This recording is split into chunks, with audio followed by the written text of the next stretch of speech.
They see my disability, I see my ability.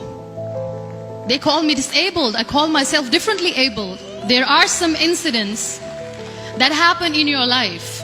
Those incidents break you, deform you, but they mold you into the best version of you.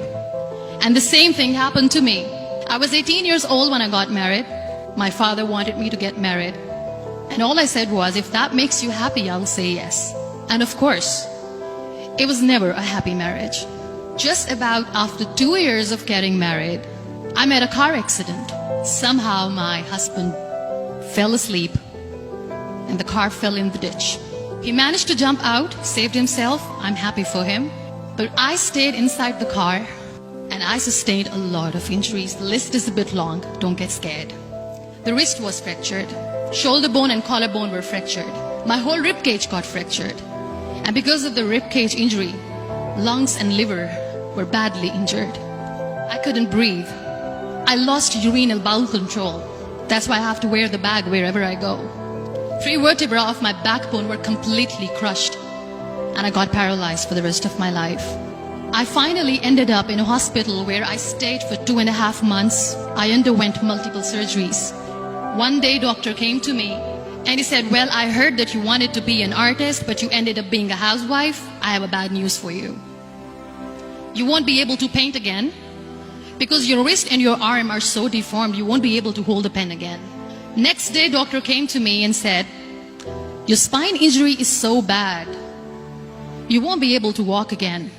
Because of your spine injury and the fixation that you have in your back, you won't be able to give birth to a child again. That day, I was devastated. I asked my mother, why me? And that is where I started to question my existence. Why am I even alive? And that is where I realized that the words have the power to heal the soul. My mother said to me, this too shall pass. God has a greater plan for you. I don't know what it is, but He surely has. And in all that distress and grief, somehow or the other, those words were so magical that they kept me going. One day I asked my brothers, I know I have a deformed hand, but I'm tired of looking at these white walls in the hospital and wearing these white scrubs. I'm getting tired of this. I want to add more colors to my life. I want to do something. Bring me some colors, bring me some small canvas. I want to paint. So the very first painting I made was on my deathbed, where I painted for the very first time. It was not just an art piece or just my passion. It was my therapy. And then I was discharged and I went back home. And I went back home and I realized that I have developed a lot of pressure ulcers on my back and on my hip bone. I was unable to sit.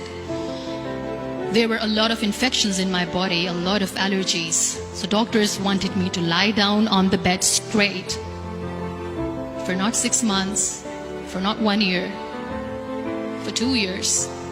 I was bedridden, confined in that one room, looking outside the window, listening to the birds chirping and thinking maybe there will be a time when we'll be going out and enjoying the nature.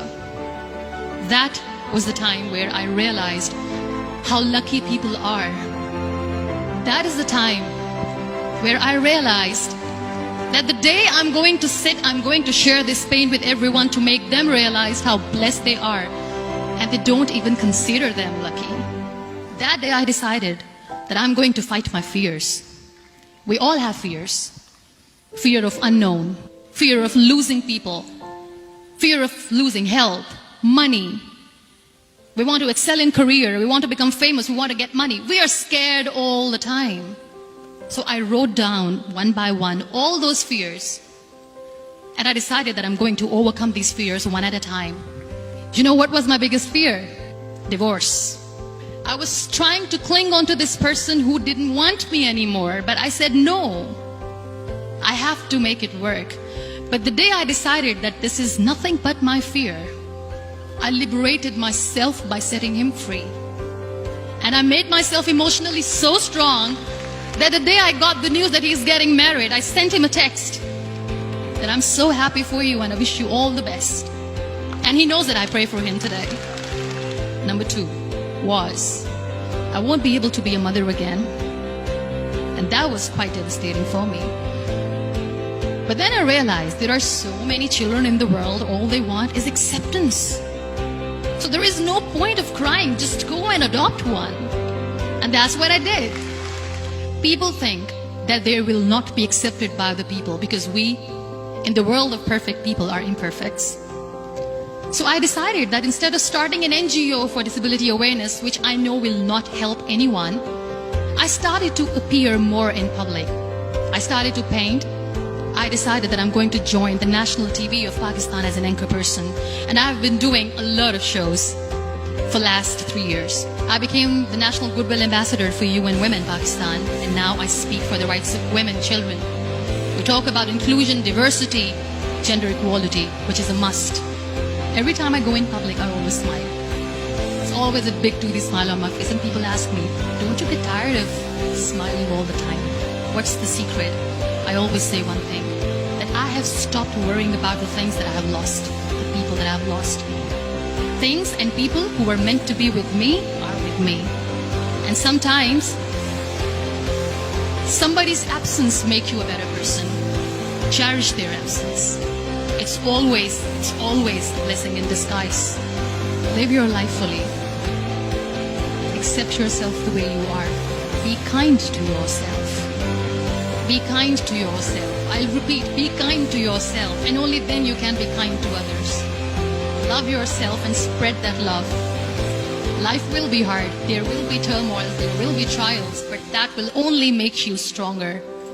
So when you accept yourself the way you are, the world recognizes you. It all starts from within.